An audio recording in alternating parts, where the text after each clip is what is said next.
that we are any minority, anyone that is in any way suffering or being abused.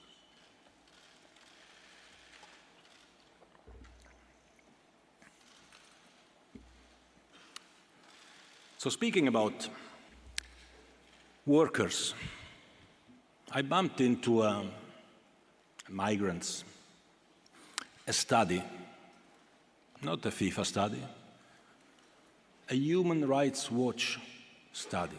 One of these companies that I think is also criticizing certainly FIFA, certainly rightfully, many times, I guess. Well, that study says, basically, that because of the European migration policy, 25,000 migrants died since 2014, in 8 years. 1,200 only this year. Human beings died. So, if we take 2 steps back of this, I also wonder, but I will come back to that, why nobody asked for a compensation to be paid for the families of these migrants who die. Maybe their life is not worse the same. Where are we going? Where are we going with our way of working, guys? We have to ask this ourselves. Where is the world going? So if we go 2 steps back and we look at this issue of migration and the situation of hundreds of thousands of women and men from developing countries who would like to offer their services abroad in order to help and give a future to their families back home. Well, Qatar is actually offering them this opportunity. Hundreds of thousands of workers from developing countries come here. They earn 10 times more than what they earn in their home country. And they help their families to survive.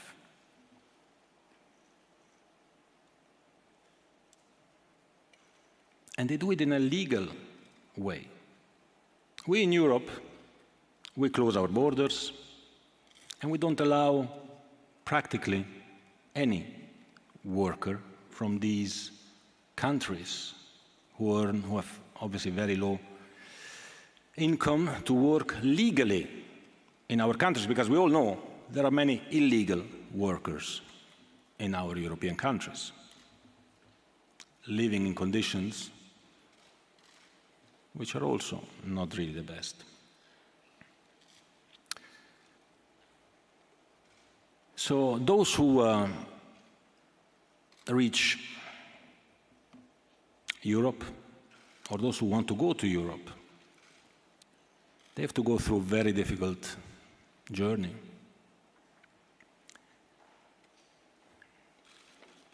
Only a few survive. So if Europe would really care about the destiny of these people, of these young people, well, then Europe could also do as Qatar did, create some channels, legal channels, where at least a number, a percentage of these workers could come to Europe, low revenues, but give them some work, give them some future, give them some hope. This doesn't mean that we shouldn't point at what doesn't work. Here in Qatar as well, of course, there are still things that don't work and that need to be addressed.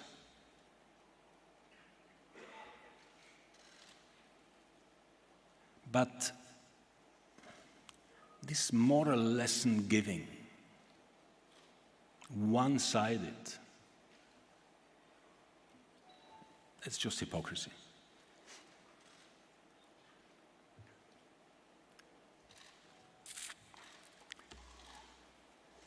So I wonder why nobody recognizes the progress that has been made. Since 2016, the kafala system was abolished, minimum wages were introduced, heat protection measures were taken. ILO, international unions, acknowledge that, but media don't, or some don't.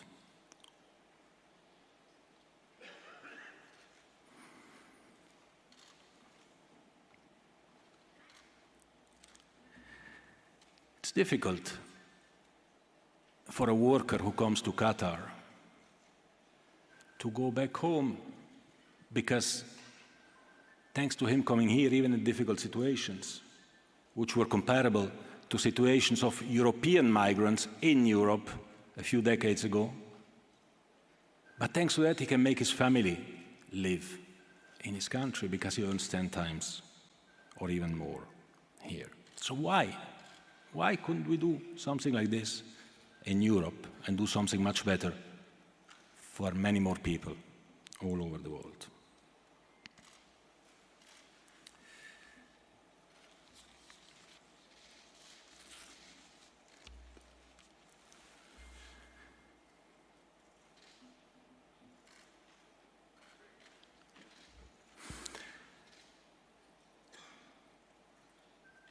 So, I really don't understand, or have difficulties to understand this criticism. I think we need to invest in helping these people, of course. I will come back to that. We need to invest in education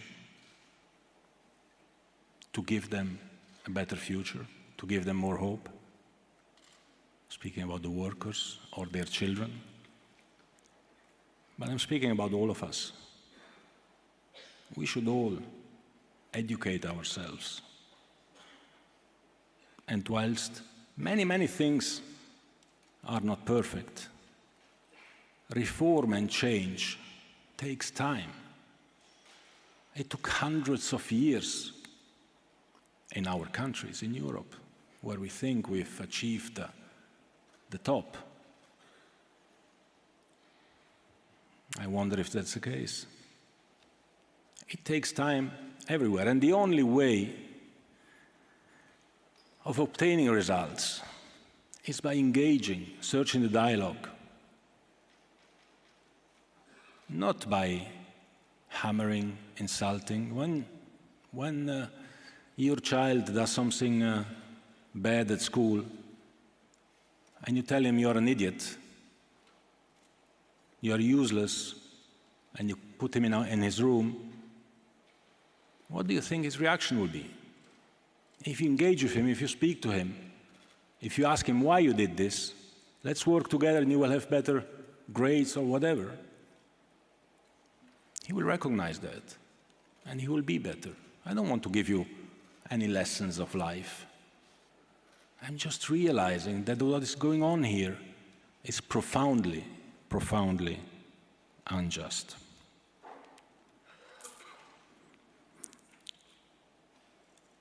Many international organizations, ILO, ITOC, BWI, have recognized that the worker standards here are similar to those in Western Europe. The salaries might be lower, but the worker standards, the safety and security are similar. I've never read this anywhere, except in the reports of these organizations. These are important steps. This was not the case 10 years ago. It is the case now. Let's see what happens as well in the next 10 years. And in this respect, since we speak about workers, then I will move to other topics as well. I think it will be longer than 45 minutes. But we have time the World Cup kicks off only tomorrow night.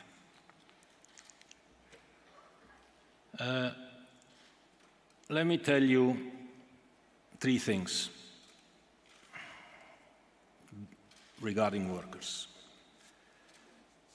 Since I was receiving there as well many, or even personal, I don't know how to call it, almost threats.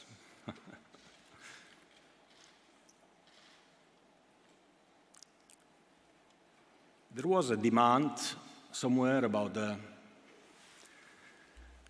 center or whatever, because workers don't know where to go if they have questions and if they need help. And I'm very pleased, I don't know where you have the text, do I have it here? Yes.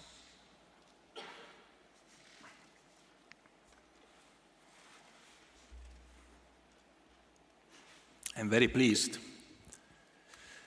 to have been having discussions with the government in Qatar and the Director General of ILO. I met him 2 days ago in Bali at the occasion of the G20. Dr. Gilbert from ILO, he was there.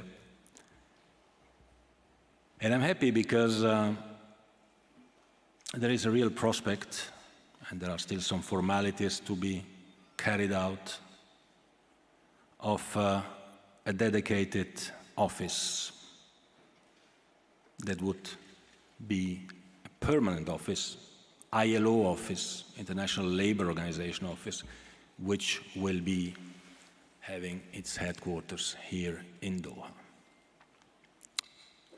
This is a real progress, because this is exactly the place where workers can go through as well their unions, who will be integrated, of course, in the ILO office, can go and seek for assistance. I believe this is a big commitment by both the Qatari government and ILO. It's not something that FIFA can influence. Qatar is a sovereign state. ILO is a UN organization. FIFA cannot tell them what they have to do, but we can engage with them. We can spend days and nights speaking with them, and we are there. There will be an ILO permanent office which will serve exactly the purpose which was asked for, to assist everyone who is here, show them their rights and remedies possible. And that is one.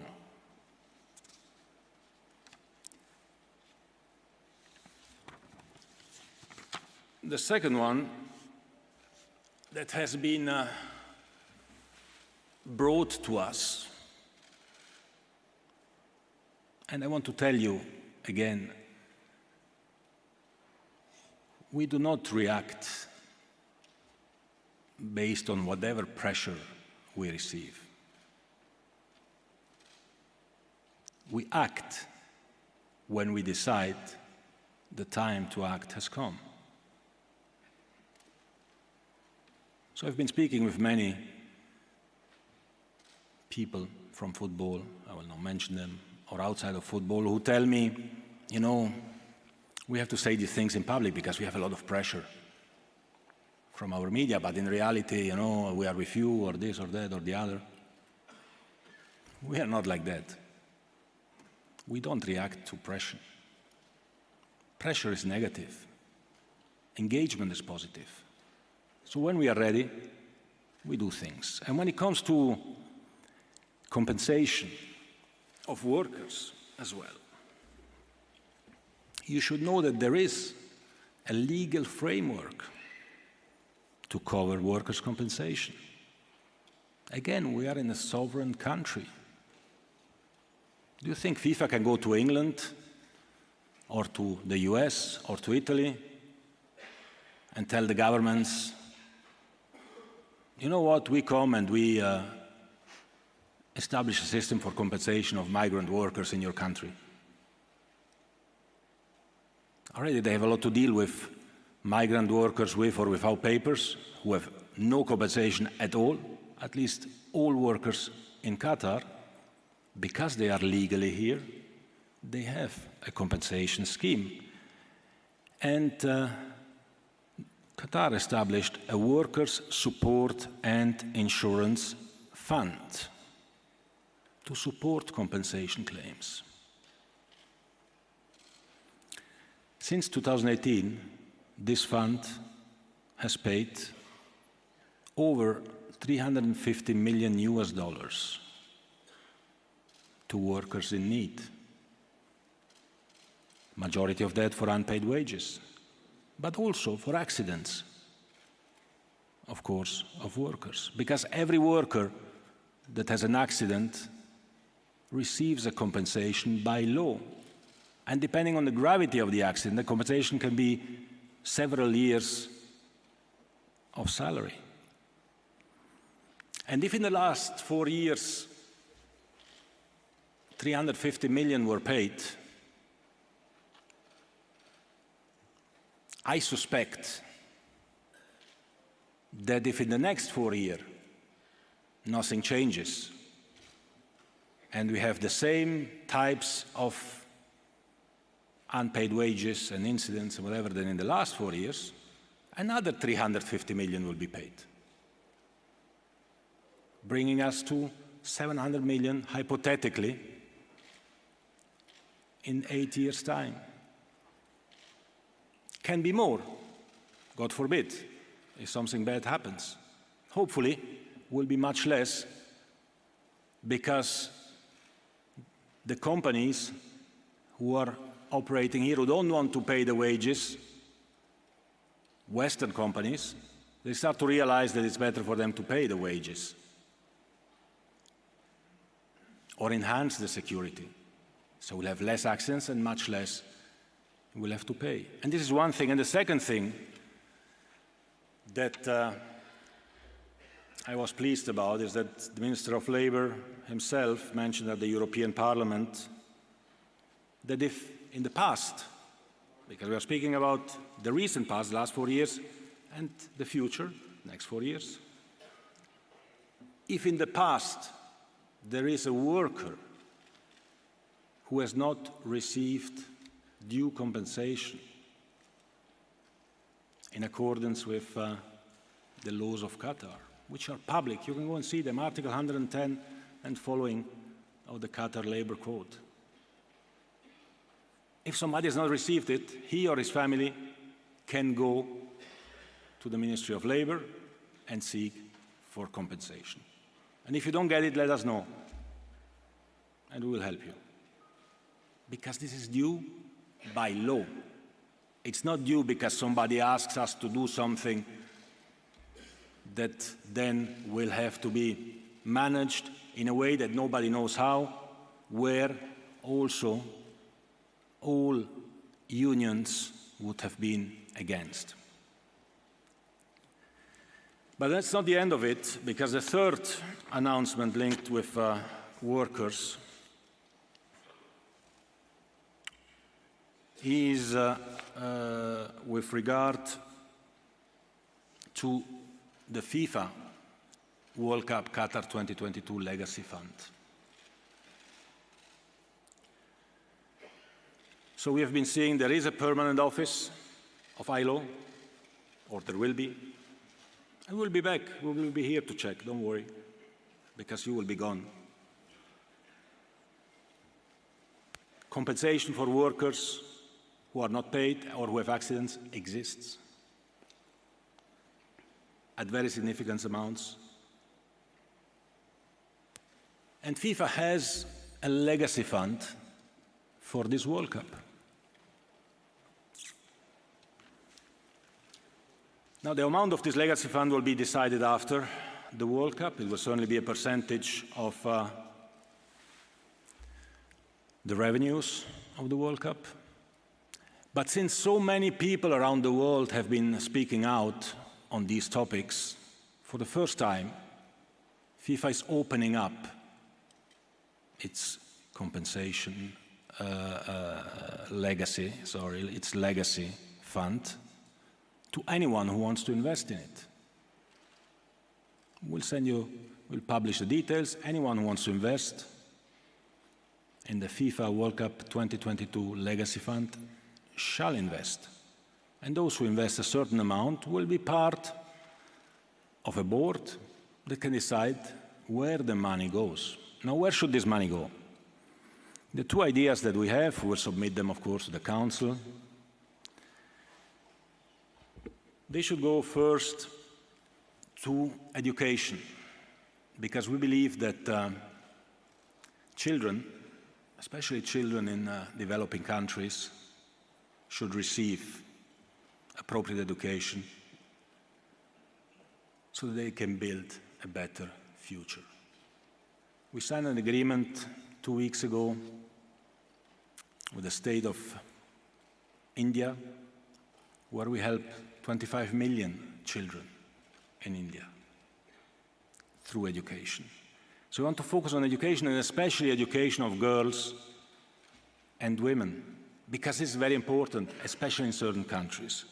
So part of this legacy fund will go into education. And I would like to thank the Qatari authorities for accepting this, because normally FIFA legacy funds of World Cups, they go to the local football community. Here we bring it international. This is one thing, and the second element of this legacy fund is that we will jointly with ILO, with the International Labour Organization, establish a Labour Excellence Hub. We are in discussion for a memorandum of understanding with the ILO. The Director General will be coming here in the next few days. And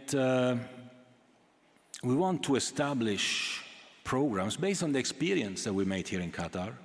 I would never have thought that I have to deal with labor matters. Based on the experience we made in Qatar,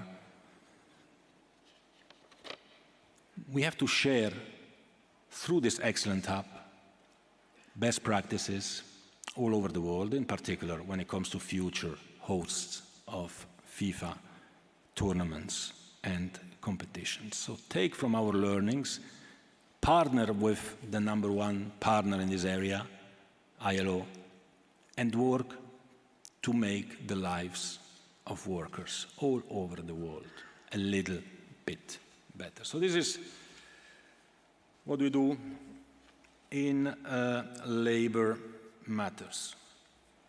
Let me mention as well the LGBT situation.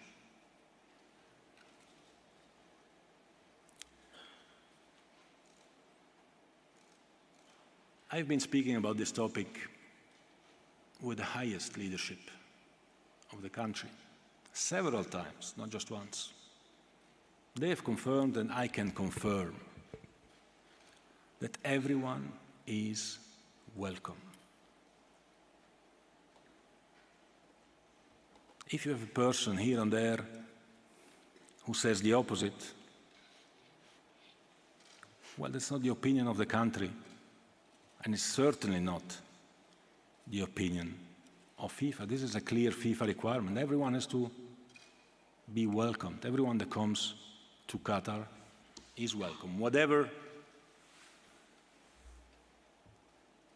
religion, race, sexual orientation, belief she or he has, everyone is welcome. This was our requirement, and the Qatari state sticks to that requirement.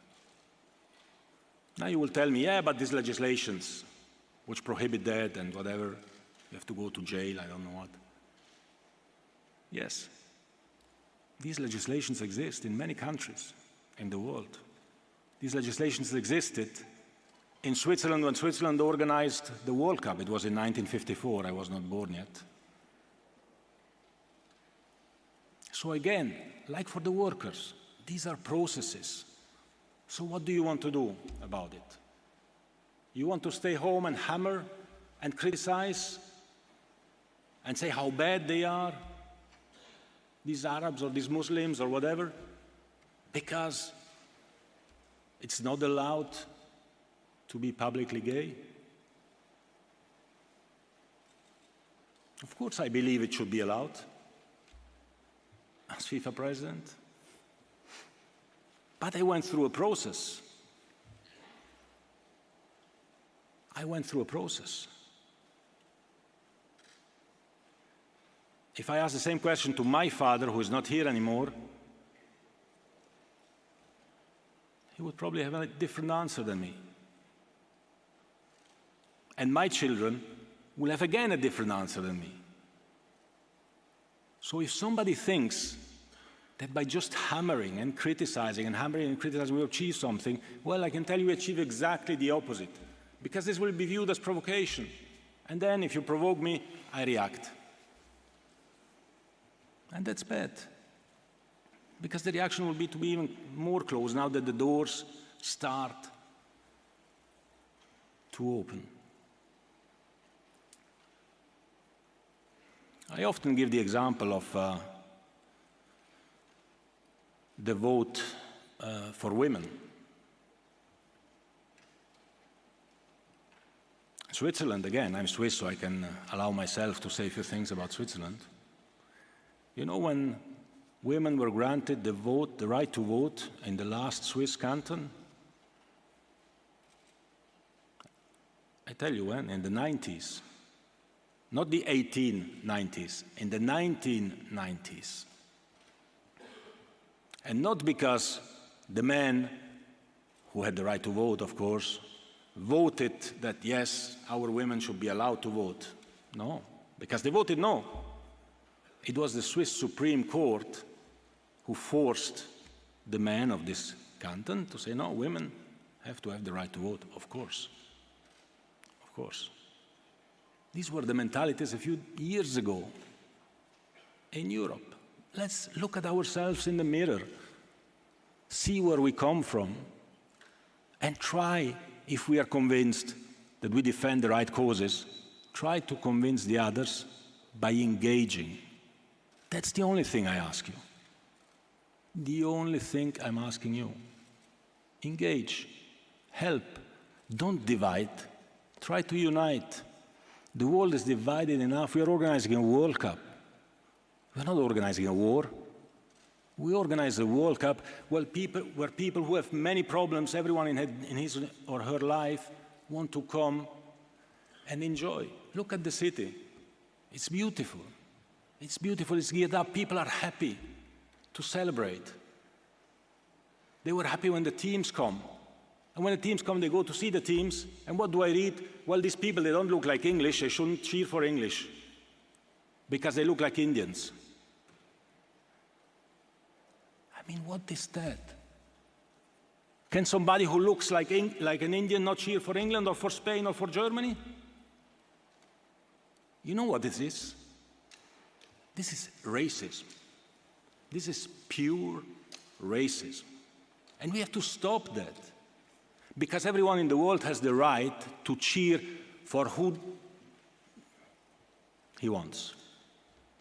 If I would have said what I wanted to say, it would have been the title of the...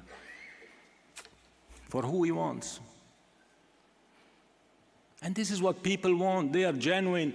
They have difficult lives. Every one of us has difficult lives for whatever reasons, for different reasons. We want to have a moment on where we don't have to think about this. A moment where we can concentrate on something that we love, on football. The problems don't go away, they will stay there, don't worry, after the match. And maybe we have been able to contribute a little bit to make them a little bit better. So tolerance starts with ourselves, and we shouldn't spread aggression. We have to spread understanding.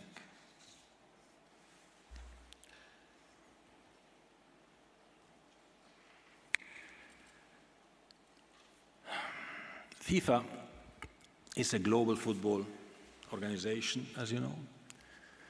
We have 211 countries which are part of FIFA. 211. For me, as FIFA president, Unfortunately for some of you, it looks like I will be here for another 4 years. But fortunately for over 200 associations and 6 confederations in the world. Every association is the same. Every association is the same because we are football people. We want to be football people. We don't want to be politicians or whatever else. And football brings people together. If we could organize an event in any country of the world, in North Korea, well, I would be the first to go there. I actually went to North Korea some years ago to ask the North Koreans if they were ready to host part of a Women's World Cup together with South Korea. Well, I was not successful, obviously, but I would go another 100 times if it would help, in spite of everything, because only engagement can bring real change. So we are a global organization, and we want to remain a global organization that unites the world. And I was convinced, and I'm still convinced, even though now I don't know how optimistic I still am, that this particular World Cup will help to open the eyes of many people from the Western world to the Arab world. We are living in the same world. We have to live together. We have to understand each other. We have to understand that we are different as well, that we have different beliefs, that we have a different history, that we come from different backgrounds, but we are in the same world. We need to get along with each other, and to get along with each other, we need to know each other, and that's why you have to come here, and you have to tell what you see. And when you see something that is wrong, say it, and say also how it can be rectified, please, so that maybe we can help everyone to understand each other a little bit better.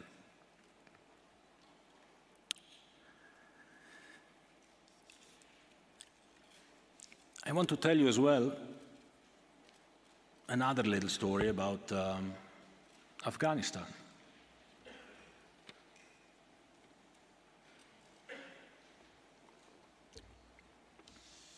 Last year, when the Taliban took over again Afghanistan, the United States left, many people were in difficult situation as far as football is concerned, many female football players in particular. We wanted to see how we can help them. It was very difficult. Then, through an American friend, I got in touch with the Minister of Foreign Affairs of Qatar, Sheikh Mohammed, who I want to thank, because it was, I remember it was already 2 a.m. I think in Switzerland, so here it must have been 3 a.m. or 4 a.m. In America it was still early, that's why we got in touch. Then he immediately replied. And thanks to the help of Qatar, we have been able to rescue over 160 girls and women mainly from Afghanistan to Qatar. We did so because we were promised by many countries in our Western world that before we got them out, that they would of course welcome them. 160, not 1,600 or 16,000. My feeling is that we were promised that because they believed that we would never be able to get them out of the country. But once we got them out of the country, thanks to the help of Qatar, we brought them to Doha, and they were staying actually in one of the compounds which was built for the World Cup. All European countries and American countries, North American countries, closed their doors. Sorry, no, we cannot, no, we cannot. The only country that said, well, bring them here, because we know what it means to suffer and to run away from your country, was Albania. And my friend Edi Rama, he said, they are welcome here in Albania, where they can build a future. So Albania opened the doors. From all the countries, Albania opened the doors to the Afghani refugees who had to run away because they were playing football in Afghanistan. We still have around 400 women mainly and men from the Afghan football community that we have not yet been able to get out of Afghanistan. But if they come out, we don't know where they should go. I was speaking with the German interior minister, maybe there is an opening there. But let's see. Nobody speaks about these things. Nobody speaks about the fact that we have managed to make sure that for the first time again in history, 11,000 people will fly from Tel Aviv directly to Doha, Palestinians and Israelis together in the same airplanes.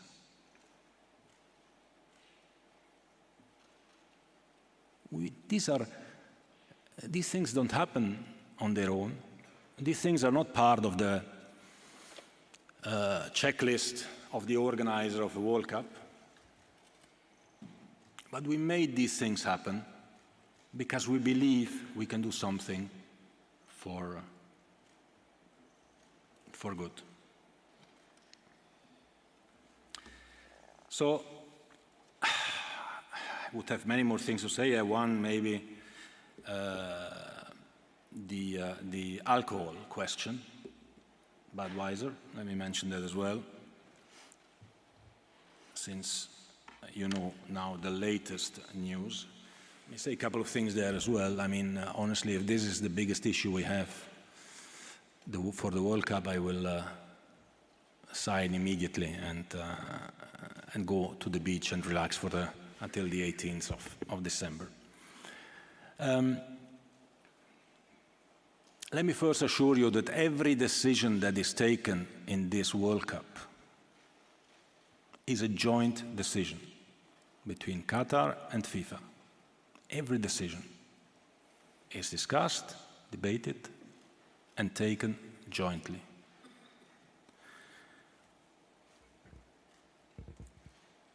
There will be, I don't know how many fan zones, 8, 10 big fan zones, over 200 places where you can buy alcohol in Qatar anyway.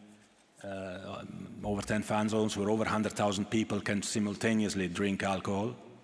100,000 people at any particular moment. I think personally, if for 3 hours a day you cannot drink a beer, you will survive, especially because actually the same rules apply in France or in Spain or in Portugal or in Scotland, where no beer is allowed in stadiums. Now here it seems to become a big thing because it's a Muslim country, or I don't know why, I don't know why. We tried, and that's why, that's the one I give you, of course, the late change of policy, because we tried until the end to see whether it was possible. But one thing is to have the plans and the designs. Another thing is when you start putting it in place, you look at the flows of the people, you look at their safety in going in and going out, going to attend different matches. This is something new. This World Cup is new in that respect, because in any other World Cup, you have only one match in one given city, which usually is 3 times the size, at least the smallest one, of Doha. Here we have 4 matches the same day, so we have to make sure that people can go in and go out, and this whole flows function in the right way. And that's why we had to take the decision about the beer. But having said that, because I was also hearing this is very bad and whatever for Budweiser and so on. Budweiser is a great partner of FIFA since a few decades already.